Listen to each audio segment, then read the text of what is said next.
Well, the crossbow is back. Um, After they reluctantly gave me a RMA number for it, they were adamant that it was functioning within accepted norms, even after the video I posted and shared with them, and as well the pictures of the cable serving breaking within the first 2 dozen shots. So let's see what their text said.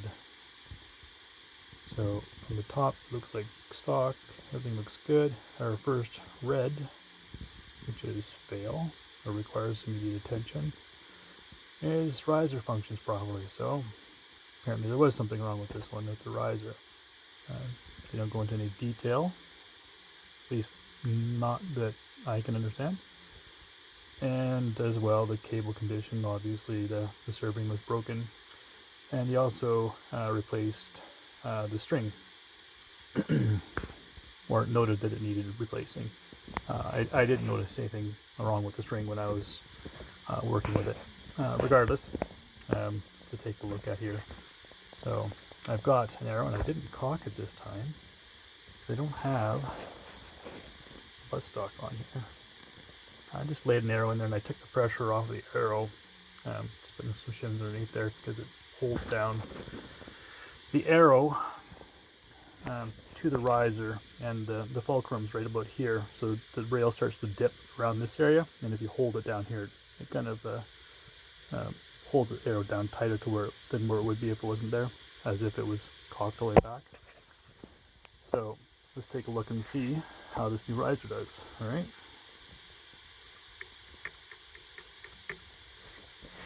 Take a look down here. So it's still, no, it's not flat. Well, first off, the degree to which it might be going again, it seems to be that the arrow is to this side of the rail. If I push down, it seems to want to make contact right here first, and then it slides over just slightly. Not as bad as the previous riser, but it's still the same issue. They are the original limbs and rail. Everything else is the same. The only thing they did replace was this riser, and it looks like it may have been some old stock because it's got chip marks in it here, and there's some chips in the paint here too. Some more there. So it's not a. Looks like it's been in the parts bin or something, maybe bounced around a bit. They did, however, send me, maybe as a consolation, these Killer Tech 100 grain expandable broadheads. Just the one. So, yay, I guess. I don't know. On another note, one of the reasons why I was looking at this is I like kind of the Picatinny rail. You can mount things on, you can adjust it. I like to make my firearms fit me and my crossbows as well. So one of the things I was looking at was, you know, the adjustable buttstock, and I was assuming there would be. I should have known better, but there's none of these are in any stores around me, so I had to order it online and find out when I got here. But this buffer tube is probably about 3 inches shorter than a standard buffer tube. So when I went to put the buttstock that I like to run, so I can get proper cheek weld and good eye alignment when I put my face on the stock, you can see kind of here. Let me just, it's optical illusion here a bit, but it's about 3 inches. So as soon as you put that in, you have it tightened down right up to the back of the back here, basically, right? It's still too long. I mean, it might be doable, but I'm 6'1" and I find it not manageable. So, I mean, if you're considering buying one of these, and that's one of the considerations you have for a stock like this, is that this isn't going to be what you're looking for. Perhaps if you can find a short buttstock that's adjustable or whatever suits your needs, but just be aware that is short. I should have known from the pictures, I guess. But just for comparison, let's take a look at my super duper Sniper 370 here.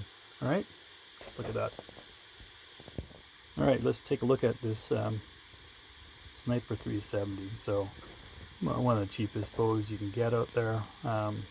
It's got a fairly good reputation for what you get what you pay for in this one, anyways. I use one.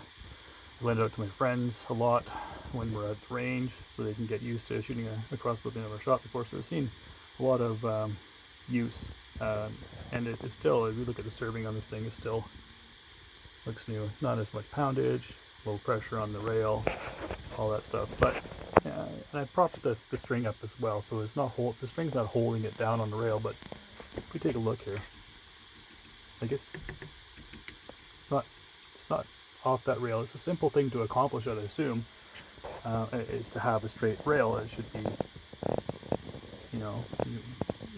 I look at it as being like a barrel for a rifle.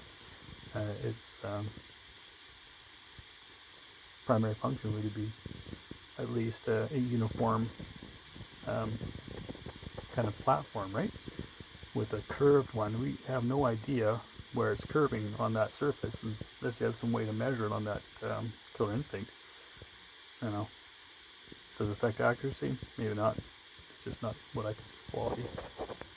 And speaking of quality, let's take a look at Excalibur and see how it does with this.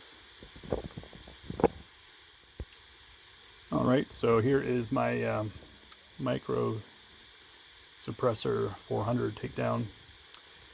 And yeah, speaking of ergonomics, and that's one reason why I was looking at the Killer Instinct, because this cheek riser here is, or cheek pad or whatever, the comb on this is, substantially low for any type of eye alignment here with the scope body. It's I usually pad this up a good inch to get relatively good eye alignment, and if you go with an HHA and something like that at the top of here instead of this scope, then of course you gotta raise it up even more, right? So and not to mention the length of pole is not adjustable. That's not a huge thing for me, as long as it's not too long, because I usually wear a backpack when I'm out, or heavy winter clothes in winter.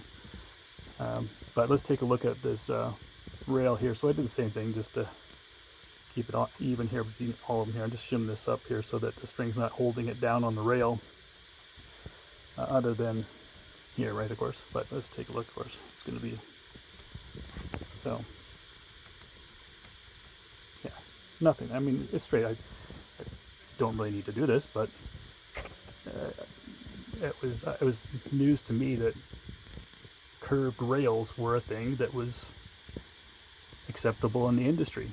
I guess I'm naive in that respect, but it seems particularly odd. Anyways, just thought I'd share.